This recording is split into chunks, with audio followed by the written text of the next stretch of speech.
From the PEP Radio Newsroom, this is the evening news blast for April 3rd, 2025.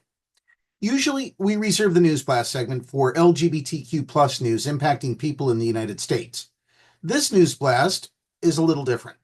Given all the news about the Trump tariffs announced on Liberation Day, we wanted to share some news that we find a bit absurd.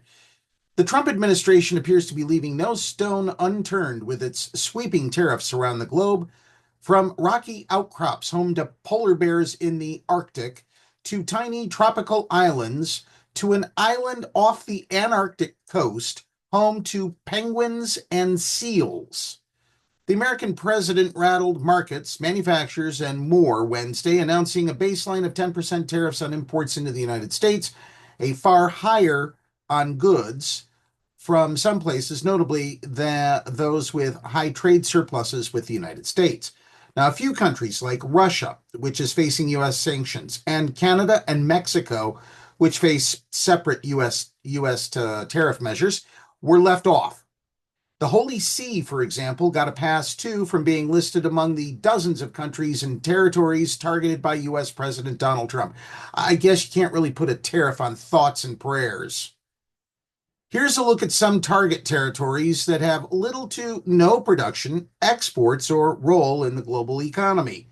There was no immediate explanation as to why these places made the cut in a list presented on the White House affiliated Rapid Response 47 account on the X social media platform, nor in those big charts that he put up in the Rose Garden display yesterday.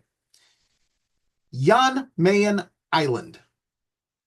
This small Arctic island, possibly featuring more polar bears than people, figures among the more peculiar places on the U.S. target list.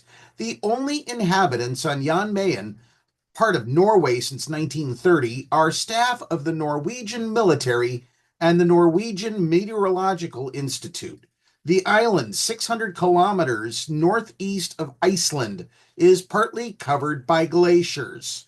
The Norwegian military's main role there is to oversee Norway's claim to sovereignty over the island. It flies C-130 Hercules cargo planes to Jan Mayen about a dozen times a year from Norway. The planes are able to land only if visibility is good, as the airport doesn't have any instrument landing capabilities. Tokelau. Never heard of it before?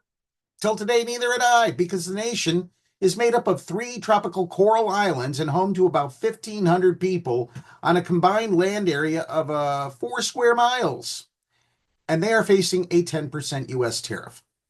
One of the smallest economies in the South Pacific, Tokelau survives on subsistence agriculture, fishing, and finance.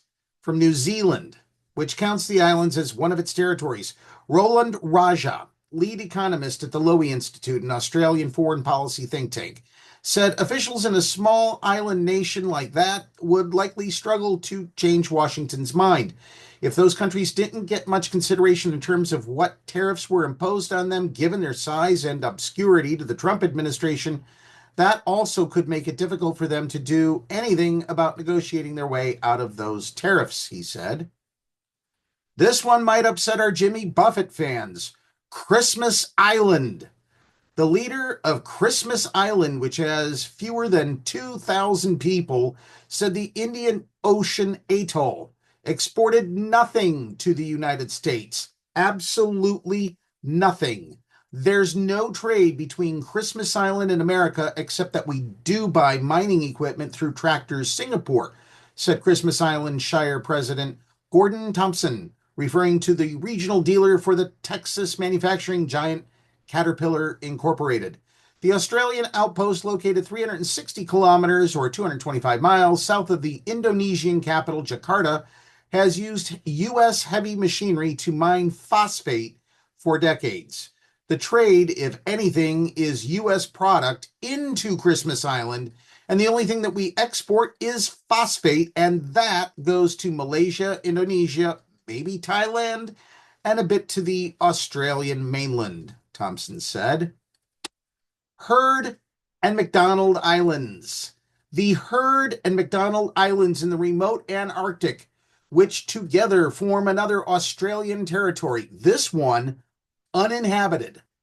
is also on the list and subject to 10% tariffs. The mostly barren islands between Madagascar and Antarctica have two active volcanoes and can only be reached by sea. By the way, it takes about 3 weeks sailing at top speed to get there.